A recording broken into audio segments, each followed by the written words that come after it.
রাধে রাধে বন্ধুরা, শ্রী শ্রী রাধা মাধবের পরম পৃষ্ঠ অষ্টসখী শ্রী শ্রী ললিতা দেবীর বর্ণনা আজকে করব। সবার প্রথমে শ্রী শ্রী রাধা মাধবের সমস্ত ভক্তদের চরণে আমি প্রণাম জানিয়ে ললিতা দেবীর বর্ণনা শুরু করছি।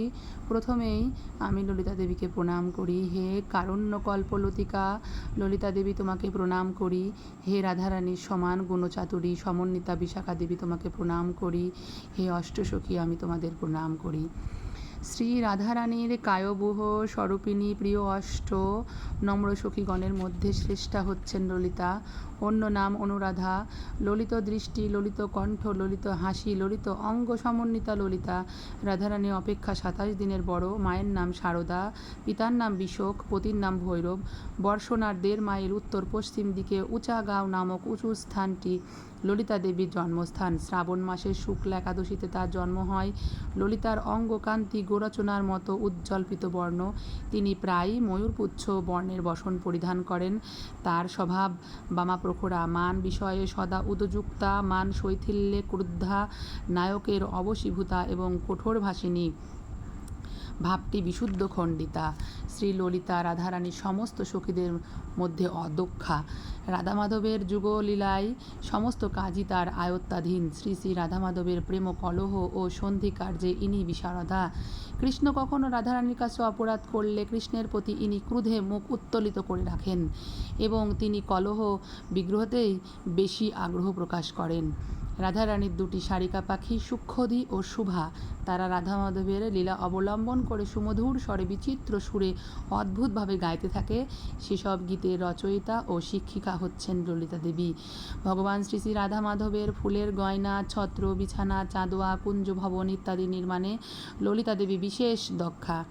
ইন্দ্রজাল অর্থাৎ জাদু, ভেলকি বিদ্যায় নিপুণা, প্রহেলিকা অর্থাৎ হেঁয়ালি বা ধাঁধা রচনায় পারদর্শিনী, তাম্বুল সেবায়, মদন মদিনী বাটিতে পুষ্পলতা, পান গাছ, সুপারি গাছ ইত্যাদি রক্ষণে এবং মাল্য তৈরিতে নিযুক্ত যে সমস্ত বয়স্যা, দাসী, সখী, কন্যারা রয়েছেন, ললিতা দেবী তাদের সবার অদক্ষা।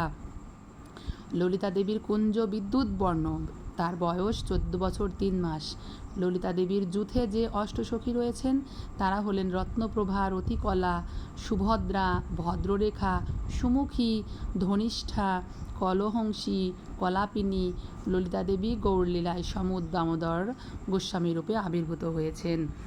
এখন আমরা জানব যে রাধা মাধবের এই আলোচনা কেমন লাগলো। যদি ভালো লাগে তাহলে অবশ্যই একটি লাইক দেবেন এবং এই চ্যানেলটিকে সাবস্ক্রাইব করে রাখবেন, যাতে আমার এই কোনো পোস্ট ভিডিও পাঠাই আপনাদের কাছে সবার আগে পৌঁছে যায় এবং রাধা মাধবের কৃপা লাভের প্রচেষ্টা করতে পারি। হে রাধা মাধব, সবার কল্যাণ করো, মঙ্গল করো, সবাইকে তুমি ভালো রাখো, মঙ্গল কামনা করি সবার। হে ললিতা দেবী, তুমি রাধারানীর, তুমি আমার প্রাণ গোবিন্দের অতি প্রিয় সখী। তোমার কৃপা ছাড়া রাধা গোবিন্দর কৃপা পাওয়া কখনোই সম্ভব নাই। তাই তুমি কৃপা করো, তুমি কৃপা করে তোমার বিশুদ্ধ ভক্তদের এবং আমার চ্যানেলের সমস্ত ভক্তদের আশীর্বাদ করো এবং রাধা গোবিন্দর কৃপার জন্য তোমার কৃপা প্রার্থনা করি। জয় জয় শ্রী রাধা মাধবের জয়, জয় জয় শ্রী ললিতা সখীর জয়, জয় জয় শ্রী রাধারানীর ভক্তবৃন্দের জয়। হরি বল।